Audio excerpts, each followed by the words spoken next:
This vehicle is a 1986 FJ60. It's got a 6-liter V8 with an automatic transmission. It's been sprung over front and rear using Old Man Emu springs.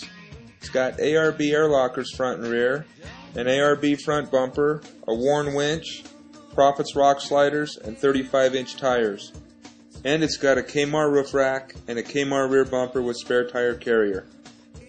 I like this Land Cruiser because it goes just about anywhere and it's got plenty of room to haul people and gear. I hope you'll be able to come and see this Land Cruiser at Cruiser Fest at Miller Motorsports Park on June 23rd, 24th, and 25th.